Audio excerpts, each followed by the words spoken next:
The smell carried further than any voice could. In the ruins of a German town, 1945, smoke curled above the wreckage, and the wind brought with it something impossible, the warm, heavy scent of frying bacon. For months, hunger had been their only companion. The people who followed that smell, barefoot children, mothers with hollow cheeks, old men leaning on sticks, did not expect salvation. They expected disappointment, a trick, perhaps even punishment for daring to wander near the enemy. But what they found was not cruelty. It was a US Army field kitchen, vats steaming, bread stacked in baskets, soldiers with ladles moving quietly, their uniforms sharp against the ragged lines of civilians. And in that moment, the war revealed one of its strangest ironies, that the enemy fed their children before their own nation ever could. If stories like this remind you of the fragile humanity hidden inside history's darkest chapters, I invite you to stay with us. Share this journey, subscribe if you wish, so more people can see how war is not only fire and ruin, but also the smallest, quietest gestures of survival. The spring of 1945 was a season without color. Germany had once been a land of orchards and timbered villages, of children running across cobbled squares and church bells ringing on Sunday mornings. By the end of the war, those bells were silent. Roofs gaped open like broken jaws, walls leaned drunkenly against each other, and the orchards were stumps clawing at a sky still heavy with the scent of smoke. The front had passed through like a storm, leaving behind not silence, but an oppressive emptiness, a kind of waiting that seemed more suffocating than shell fire. For those who survived, hunger was the only certainty. It shaped the days more brutally than curfews or air raid sirens ever had. Women who once kept house with pride now crouched in rubble with baskets, digging for potatoes left half-rotten in burned cellars. Children scavenged among the ruins for crusts hardened by soot, their hands blackened from prying open cans whose labels had been scorched away. Old men with war medals tucked in their pockets stood in line for hours on the rumor of bread, only to return home with nothing but another story of disappointment. The black market filled what the ration cards never could, but even the black market was fading. A wedding ring once bought a loaf of bread. A fur coat could be exchanged for a sack of turnips. By spring there were no rings, no coats, and precious little to trade except shame. Civilians spoke in whispers of neighbors who boiled wallpaper paste to make a kind of glue porridge. Others gnawed on bones scavenged from bombed-out butcher shops, trying to scrape some final grease from marrow. Mothers learned to mask their own hunger so their children might eat the little that was left, but children could see the hollows in their cheeks, the faint trembling in their hands. The Reich had promised triumph. The radios had spoken of an iron will and eternal glory, of sacrifice that would make the nation unbreakable. But hunger gnawed through every word. Hunger was the one truth that propaganda could not conceal. By 1945, there was no triumph left in the streets, only gaunt shadows that once had names. Even the soldiers returning in rags from the east brought back nothing but their own hollow eyes, as if the war had carved them into warning signs. And yet, even in this wasteland, life clung stubbornly. Each morning, mothers shook children awake from beds that were little more than rags, brushed dust from their hair, and sent them out with instructions. Search the cellars, search the ruins, search the fields at the edge of town where perhaps, by some miracle, a few turnips had survived beneath the frost. Children became hunters of scraps, learning to tell the difference between flour dust and ash, between mold that could be scraped away and mold that meant death. They moved silently, not out of fear of bombs anymore, but out of fear that someone else might find the same treasure first. The war had been loud. Its aftermath was quieter but crueler. No speeches could fill an empty stomach. No flags could replace the warmth of bread. In April and May of 1945, the people lived as if suspended between endings and beginnings, unsure whether the world had collapsed for good or whether something else might be waiting just beyond the horizon. It was into this world that the smell arrived. At first it was almost unnoticeable, just a hint of something greasy in the air, carried faintly on the breeze that pushed through the broken windows. Some ignored it, assuming it a trick of the mind, the way hunger could conjure feasts where none existed. But the smell returned, stronger, impossible to dismiss. It carried above the root of the ruins, above the wet plaster and charred wood. It was meat, fat hissing, salt rising into the air, the unmistakable perfume of bacon cooking. The children noticed first. They froze in the streets, noses lifted, eyes wide. Mothers dismissed them at first, muttering that their stomachs had invented the smell, that no such food could exist anymore. But the children insisted, and soon the women themselves smelled it too. The scent pulled at them, tugged them forward like a rope.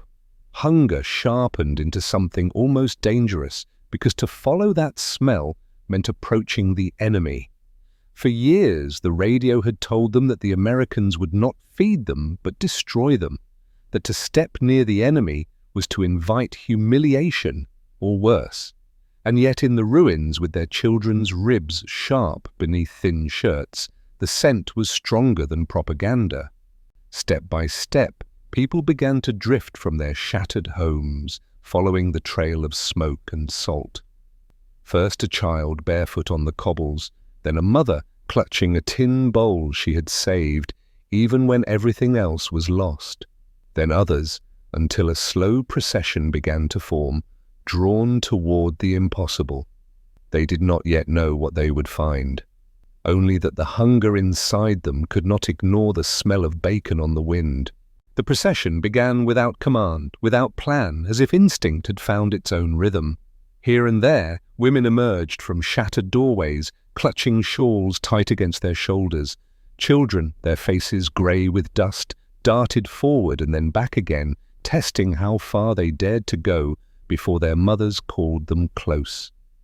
The smell of bacon was no longer faint but thick, carried on each breath of wind like a promise. Grease and salt, smoke and bread, all of it mingling in a haze that seemed almost impossible in a place where kitchens had been reduced to rubble. Some whispered that it was a trick. The enemy had lured them with rumors before. Why not now? Perhaps the smell was bait, meant to gather them like cattle before some new humiliation. They had been told the Americans were merciless, that starvation was kinder than whatever fate awaited those who begged food from them. Mothers warned their children to be cautious, voices sharp with fear, but their steps never stopped. Hunger had the stronger hand. As they walked, the town revealed itself in its brokenness. A row of houses once painted bright now stood stripped of colour, beams exposed like ribs beneath torn plaster. A church bell tower leaned precariously, its cross hanging at a slant as if ashamed to look down. Everywhere, the silence of a defeated people pressed in, broken only by the shuffle of feet and the murmur of voices. Yet above it all, that smell cut clean through the air. For once it was not smoke from a fire nor the stench of decay, but something warm, alive, sustaining. The children grew restless as they drew nearer. They licked their lips, noses twitching, eyes wide as if they were chasing a dream with their bodies. Some clutched dented tin bowls or chipped mugs, relics from kitchens long since destroyed, carried like talismans of hope. Others held nothing at all, their empty hands betraying the desperation that pushed them forward. At every corner they paused. What if soldiers appeared? What if rifles were raised? Propaganda had etched fear deep into their bones. For years they had been told the Americans would bring only cruelty. But when the first khaki uniforms came into view, the figures were not shouting, not brandishing weapons, not driving the people back. Instead, they moved in rhythm, turning ladles through vats, stacking loaves of bread into baskets, their motions precise, almost indifferent, as though this act of feeding were routine.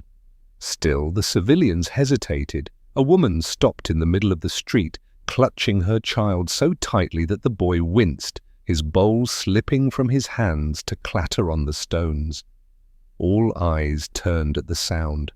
For a moment the group wavered, ready to scatter like startled birds, but the soldiers did not react with anger. One of them merely glanced up, then returned to his work.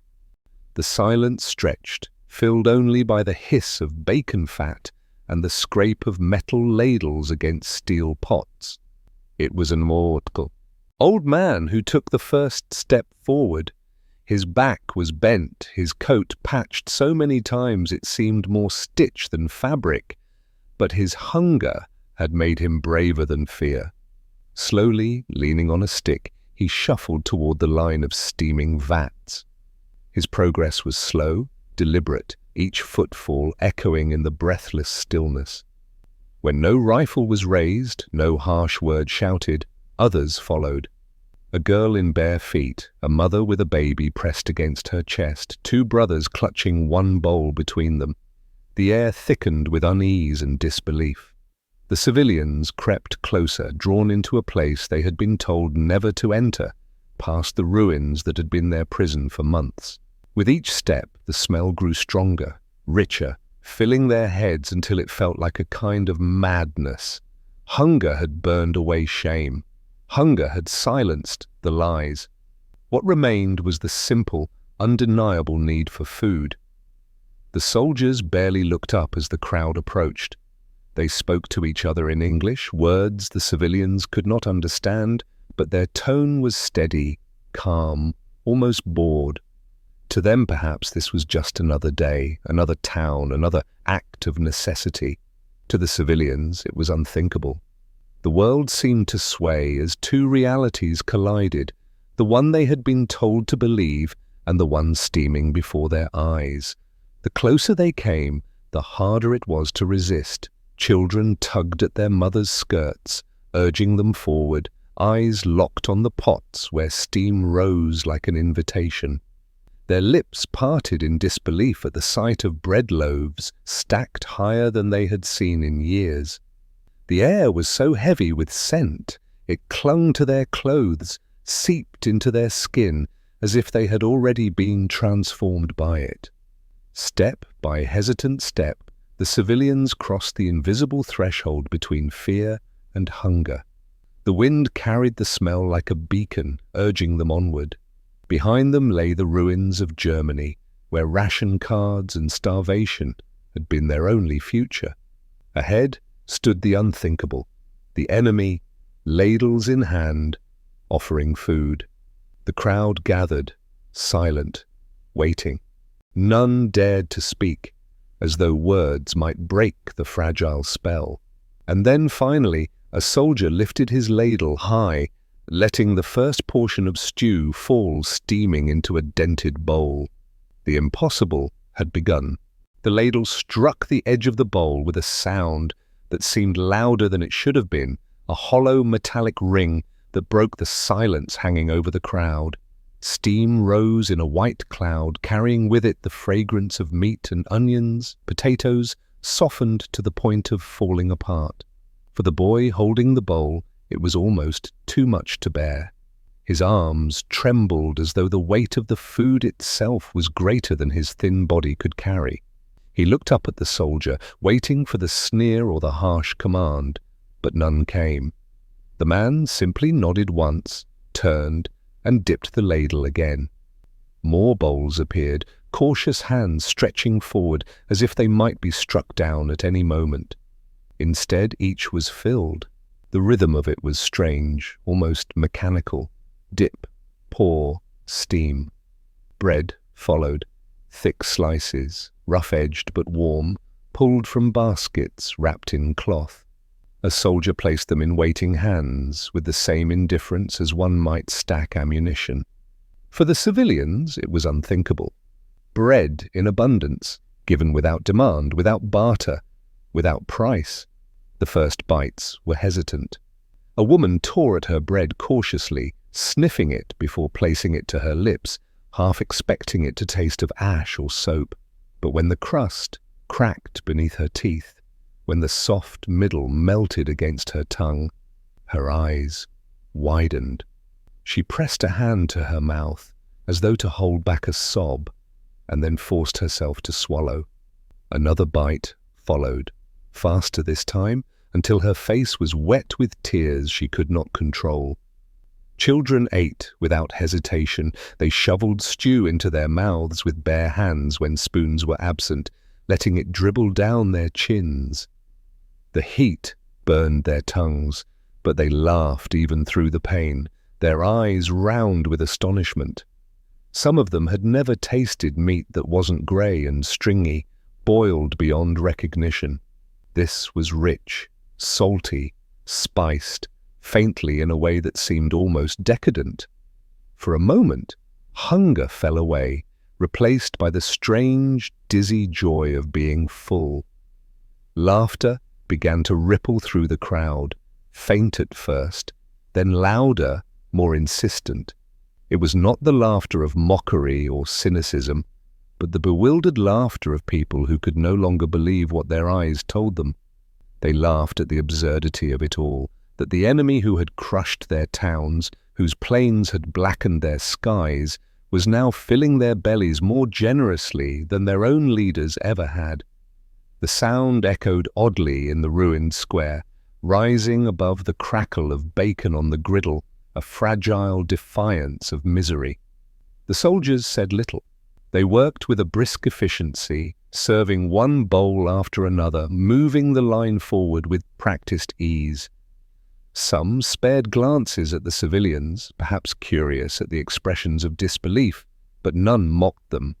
If anything, their silence lent the moment a gravity that the civilians themselves could not fully grasp. To the Americans, this was a duty, a routine, something they had done a dozen times in a dozen towns. To the Germans, it was nothing less than the overturning of the world they thought they knew. A girl of perhaps 10 years clutched a piece of cornbread so tightly it crumbled in her hands. She stared at it, suspicious, remembering the warnings her mother had whispered about the strange foods of America. But hunger urged her, and she took a small bite. Her face scrunched, then softened. She blinked, chewed again, and then her lips broke into the kind of smile that had been absent for too long. She turned to her younger brother, pressing the half-eaten piece into his hand. "It's sweet," she whispered, astonished, as though sweetness itself were a miracle. The line grew longer as word spread. From alleys and doorways more civilians appeared, drawn by the sight of bowls steaming in children's hands, the sound of laughter carrying down the broken streets. They came quickly now, no longer hesitating, some clutching pots or buckets, others bringing nothing but their own outstretched hands. Shame lingered, eyes cast downward, shoulders hunched, but the food cut deeper than pride. The field kitchen itself became a kind of theatre. Huge pots bubbled over roaring burners, their metal sides streaked with condensation. Soldiers moved with quick precision, pouring, slicing, serving. The smell of bacon, grease clinging to the air, mingled with the yeasty warmth of bread and the sharp tang of coffee brewing in battered urns. For the civilians it was overwhelming, a sensory assault that brought tears as easily as laughter. They could scarcely remember such abundance, and now it stood before them, offered by men they had been taught to fear. For a long time the only sounds were the scrape of spoons, the murmur of thanks whispered too softly to be understood, and the occasional burst of laughter as disbelief turned to joy. The civilians ate standing in the ruins, bowls balanced precariously, bread clutched to their chests as though it might vanish. They looked at one another as if to confirm the reality. Yes, this was happening. Yes, they were being fed. Yes, the world was not what they had been told it was. And with every bite, with every swallow, something else began to stir beneath the hunger. It was not gratitude yet, not trust, but the faint, flickering realization that the war's end might mean something other than despair.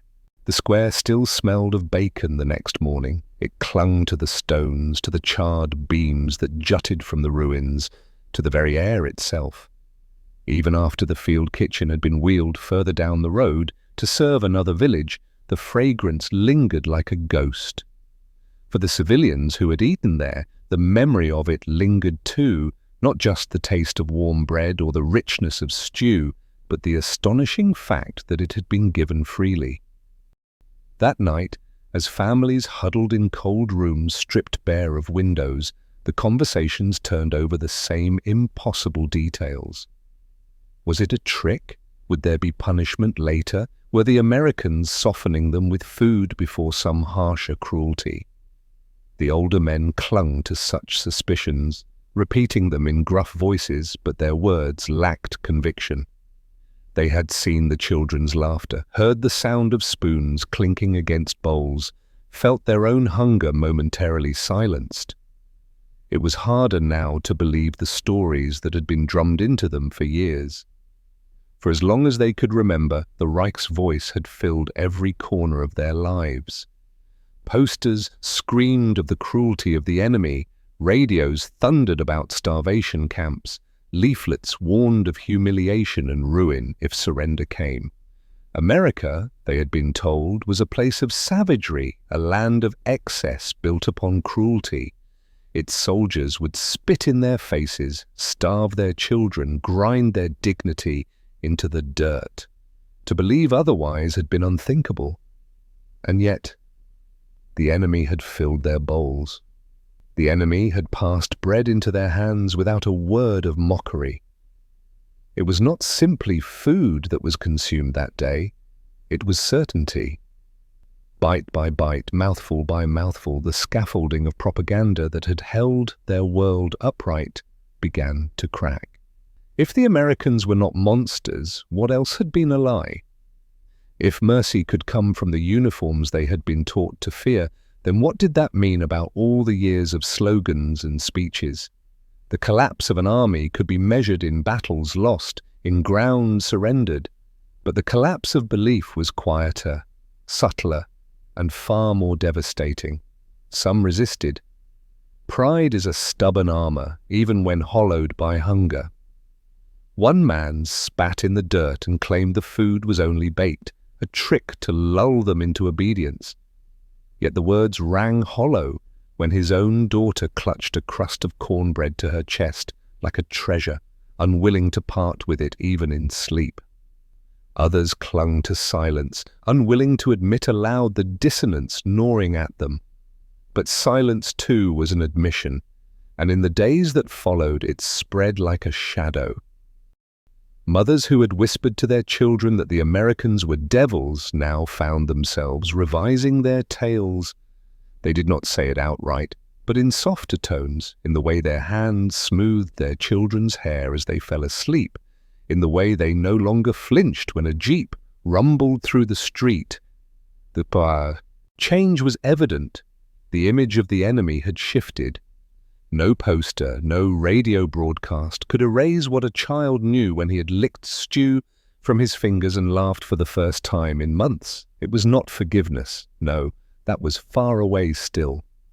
The rubble around them spoke too loudly of fire and shelling, of homes turned to dust. But something subtler was being born, something more dangerous to the Reich than any battlefield defeat. It was doubt. And doubt, once planted, spread quickly. At night, by the light of candles or the weak flicker of oil lamps, whispers carried through the ruined houses. Had the Führer known how close to starvation they were? Did he care? Why had their own leaders given them nothing but slogans while the enemy gave them stew? The questions were fragile at first, spoken only in hushed tones, but they grew stronger with every retelling. For some, they became impossible to silence. Even in the silence of their own minds, the people wrestled with shame. Gratitude sat heavily in their stomachs, almost unbearable. To feel indebted to the enemy was to admit weakness, but hunger had stripped them bare. When the Americans fed them, they did not just fill their bellies, they exposed the Reich's greatest failure. For what empire, what fatherland, could claim greatness when its people had to eat at the table of the foe? The irony was cruel, and they felt it deeply. In the twilight of the war, when the swastika still fluttered in tatters above their ruined towns, it was not the Reich that gave them bread, but the enemy, and though their pride ached and their shame burned, the bread was real, the stew was warm, and the laughter of their children was louder than any speech echoing from the past. In that silence after supper, with stomachs fuller than they had been in months, many lay awake staring at cracked ceilings and broken beams. They did not yet speak of the future, nor of forgiveness, but in their hearts the collapse had begun. The Reich had promised them strength, and it had delivered only hunger. The Americans, their sworn enemy, had given them a taste of life again. That paradox could not be undone. When the last echoes of the guns faded, the world did not grow quiet. It shifted into a different kind of noise. In the villages of Germany, it was the sound of hammers against wood, bricks stacked on bricks, children's voices rising once more among the ruins. But amid these new rhythms of survival, the memory of that bacon, of the field kitchen in the square, remained sharper than rubble, sharper even than grief. It lingered not because of its taste, though the richness of it was unforgettable, but because of what it revealed. That humanity, fragile and unbidden, could bloom in the least likely of places. For the children, the memory became almost mythic. They told it years later, their eyes shining as though retelling a fairy tale. The day the enemy fed them. They remembered the way the smoke rose into the sky, the way the soldiers stood behind the vats, without cruelty, without mockery, simply doing the work of feeding strangers. They remembered the warmth in their bellies, when they had forgotten what warmth felt like. Even when those children grew into adults who rarely spoke of the war, that memory slipped out, softened but persistent, a story that had to be told to their own children so it would not vanish. For the mothers, the memory was tinged with something more complex. It was gratitude wrapped in shame, relief tangled with bitterness. They had wept into their bowls not only because their children were eating, but because the truth was inescapable. Their own nation had starved them, and the enemy had fed them. No words could reconcile that contradiction. Yet even as they wept, the soup had steadied their hands, the bread had soothed their exhaustion, and in that moment they had understood something the Reich had tried to bury. The enemy was human, and perhaps had always been. The old men remembered it differently still. For them, it was not only about food, but about pride, pride broken, but not wholly destroyed. They had marched once beneath banners and believed themselves strong, unshakable, destined to rule. Now they had stood in line like beggars, bowls outstretched, and watched their grandchildren eat at the mercy of foreign uniforms. It was humiliation, yes, but also revelation. Pride had not kept them alive. The soup had, bread had. And in the silence that followed, some of those men felt the first cracks in beliefs they had clung to for too long. For the soldiers, it was not mythic at all. It was duty. The field kitchen moved from town to town, and in every place they poured stew into bowls, passed out bread, and kept their eyes low. They did not ask for thanks, nor did they give speeches. Perhaps they did not know what it meant, or perhaps they knew and chose not to say. For them the act was simple, but in its simplicity lay its power. To feed was to undo propaganda, to dismantle years of fear with nothing more than a ladle and a crust. The irony of it could not be ignored. The Reich had promised its people triumph, yet left them starving in the ruins. The enemy had been painted as monstrous, yet it was the enemy who gave them life. That reversal etched itself into the collective memory, carried silently by those who had tasted the bacon, the bread, the cornbread that crumbled in their hands like something both alien and holy. And when the years passed and Germany rose again from its ashes, the memory did not fade. It lingered like smoke long after the fire was gone. Some buried it beneath silence, ashamed to admit that kindness had come from the uniforms they had once feared. Others spoke of it only in whispers late at night, when stories slipped out like confessions. And some, though few, spoke of it openly, insisting that the world remember not only the cruelty of war but also its quiet mercies, because that is what it was in the end, a fragile mercy, a reminder that even in the collapse of nations, even in the wreckage of ideology, there could be moments when human beings recognized one another not as enemies, but as people who were starving, and children who were hungry, and mothers who were desperate, and soldiers who, for a fleeting moment, saw beyond the battlefield. The bacon cooled, the bread was eaten, the field kitchen moved on. But in its wake, it left something no bomb could destroy, no flag could erase. The memory of survival made possible, not by the Reich, not by victory, but by a fragile, unexpected act of humanity in the spring of 1945.